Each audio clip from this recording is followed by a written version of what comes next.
This is an open message to the Occupy Wall Street movement, to the 99%.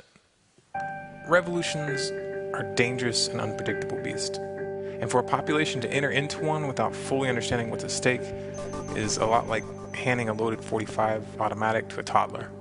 On the other hand, all it takes is a cursory look at the psychopathic criminals which have taken control of the governments of the world to understand why a revolution is inevitable. This is why it's so important that people who are pushing for change take the time and the effort to deeply consider how we got into this mess and what the real solution is. Otherwise, this movement, like so many others which have come before, will be co-opted, twisted, and distorted, and could result in even more power being handed to those who you're trying to fight. Now, you have every reason to be angry. You, your children, and your children's children have been sold into slavery. Literally. If you're lucky enough to have a job in the years to come, you'll end up paying between 25 and 30% of your income in taxes, the majority of which will go directly towards paying interest on debts to privately owned banks. Think about that. 25 to 30%. That means you work between 3 and 4 months each year for the bankers. That's slavery, pure and simple. It's a cleverly disguised form of modern feudalism. And it's not new. It didn't start with the bailouts. The bailouts were just icing on the cake. It was just a little bit too much for most people to swallow. But in reality, the events of the last several years are just an escalation of standard policy. If you truly want to break free from slavery, it's crucial to understand the nature of your enslavement. It's crucial that the masses come to realize that all major currencies, the dollar and the euro in particular, are created out of thin air by privately owned banks. Those banks create money backed by nothing.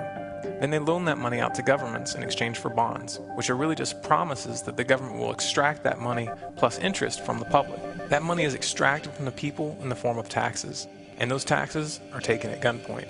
Sure, you may not have ever seen the gun in your face, but if you ever refuse to comply, men with guns will show up at your house and drag you off to rot in a cage. Perhaps some people don't want to look at this reality. It's not a flattering image. You don't want to think of yourself as a slave to the 1%, to the private bankers which hold the reins of power. But positive thinking is not going to change things for the better. People who want to fight for real change must take the time to research the true nature of money. Only with that understanding will we be in a position to push for meaningful reforms. The solution is not equitable taxation. Calling for equitable taxation is like calling for equitable slavery. And if you waste your energy trying to establish an equal level of tax slavery for everyone, then you're going to miss the opportunity to end the enslavement itself. It is utterly immoral to use violence or the threat of violence to take the property or the labor of another person. But perhaps you've been taught otherwise. Perhaps you've been taught that it's okay for the state to use violence to steal from the public. Perhaps you believe that such violence is okay if it's being done for a quote-unquote good cause. I hate to break the bad news, but the ends do not justify the means. And if you're honest with yourself, you'll have to admit that the ends don't ever seem to quite materialize as promised, do they? In the end, you're given a few half-assed services and social programs, but the vast majority of your money goes straight into the pockets of the bankers and the war profiteers. And it always will, if you keep turning to government thugs to enforce your good intentions.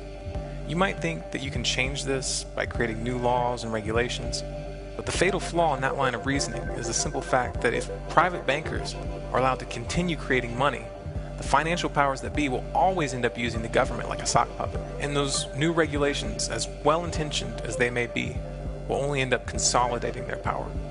Right now, there are those in positions of influence which are attempting to redirect and co-opt the Occupy Wall Street movement. A good example of this is the Vatican, which this past week took it upon themselves to propose the establishment of a new global central bank as a solution to these problems. This is the kind of ridiculous proposition that you're going to find being injected into the debate. Those who are in power will do almost anything to stay in power. And the easiest way to do that is to influence the direction of the movement and the solutions which are demanded.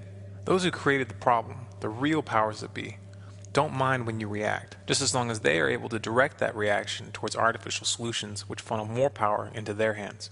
Problem, reaction, solution. The Hegelian dialectic. It's the oldest trick in the book. Don't fall for it.